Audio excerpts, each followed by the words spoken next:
Today, just wanted to go through how and will we be able to get to fourth place, what we've achieved so far with the players that we've brought through to the first team, and are we going to get some of the right moves in this January's transfer window. The mic, making sure productive tight.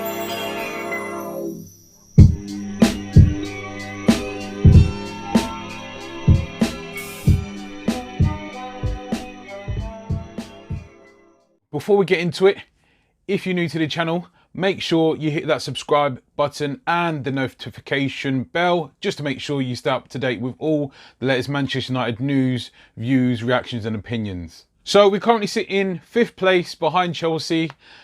Obviously, it's still early in January, but I feel it's vitally important that we ascertain and grasp where we are, come mid-season point now as we are. So ultimately, I wanted to look at where we are in terms of, okay, so we brought through Brandon Williams, we brought through Mason Greenwood.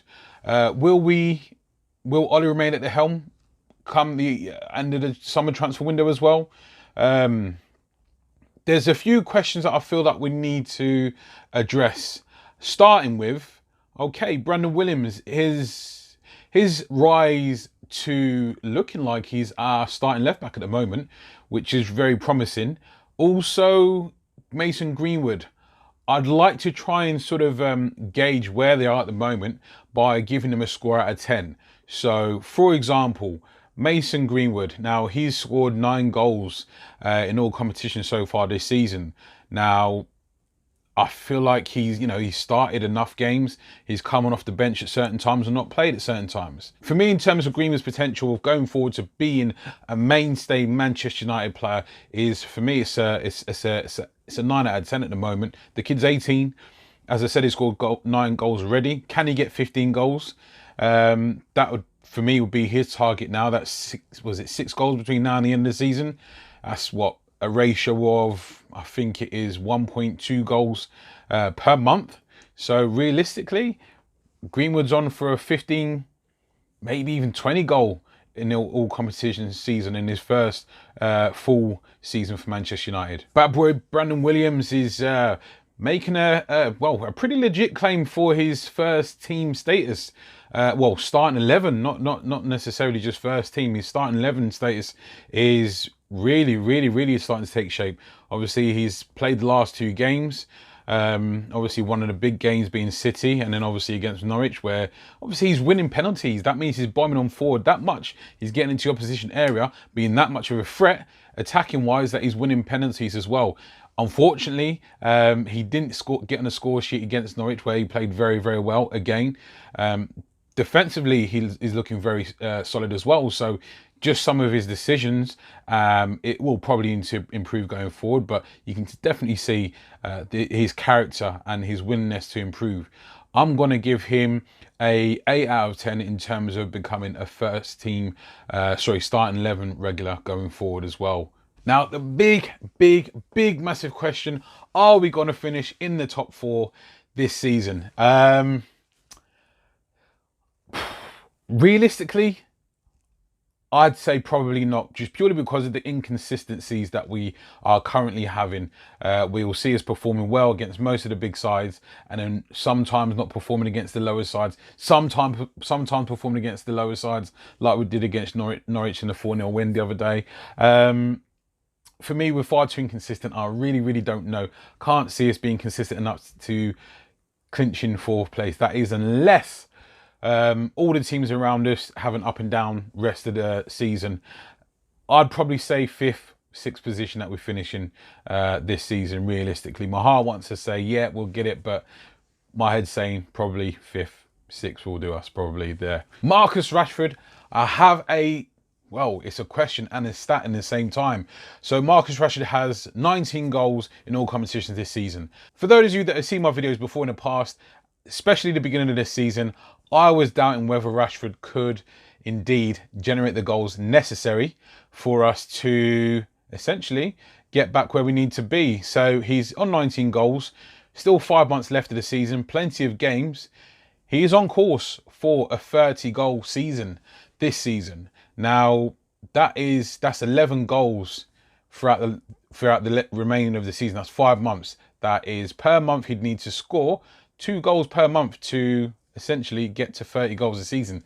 Can that happen? I'd like to say so. I'm going to go out on a whim and I'm going to say, barring injury, he'll hit that magic 30 goal season. Now, I've given Marcus Rashford the challenge of getting 30 goals. I've given Mason Greenwood the challenge of getting 15 goals this season. Obviously, respectively, that's 11 goals that Rashford needs to get to hit 30 and 6 goals for Greenwood to reach 15. Now, Anthony Martial currently sits on 11 goals this season. For me, he needs to get 20 to beat his best scoring tally of 17. Now, I believe he can do that. Now, that's out of the remaining 5 months, plenty of games, barring injury, that's 1.8 goals per month that he'd need to get to reach 20 goals this season. I'm confident that he's going to do that as well. Now, if Rashford hits 30, if Martial hits 20, and Greenwood hits 15, that's 65 goals between the 3 of them, which is really, really good, I'd say. And if you consistently go from season to season, one player getting 30, another player getting 20, another player getting 15, that's 65 goals a season coming from 3 outlets. Now, if you're getting midfielders chipping in with 8 to 10 goals between 2 other midfielders, you know, that's another 20 plus goals a season. On top of that, that's 85 goals, you know, in all competitions. So that would bode very, very well. Marcus Rashford currently sits as the second top goal scorer in the Premier League, which is fantastic to say that. And we're struggling essentially this season in fifth place. So for me, if those 3 players can score 30, 15 and 20 goals between the 3 of them, that's Rashford, Greenwood and Martial, that's 65 goals. Can they do it? The next big one, Double P, Paul Pogba. Are we going to sell him? Should we sell him? Now, one of my previous videos, I showed transfer videos, I showed that main 2 signings I believe we should be making at this point is Bruno Fernandes and Babukari Soumare. As we stand, those signings haven't been made. Let's see. I believe that if we make those 2 signings, we're going to have a much better second half of the season than we did the first half. Such is the weakness of our central midfield at the moment. Scott McTominay's done well to come into prominence this season, and so has Fred. However, when we come up against the bigger sides, top 5 sides, you can see the golfing class in terms of difference in central midfield areas. You can see that we get dominated in possession of play. You can see that we get dominated in terms of quality and on-ball possession, vision, creativity. And we also struggle to break down the teams that just put 10 men behind the ball to try and stop us from scoring. If we can get those 2 players, as well as keep Paul Pogba, I think the future is looking bright.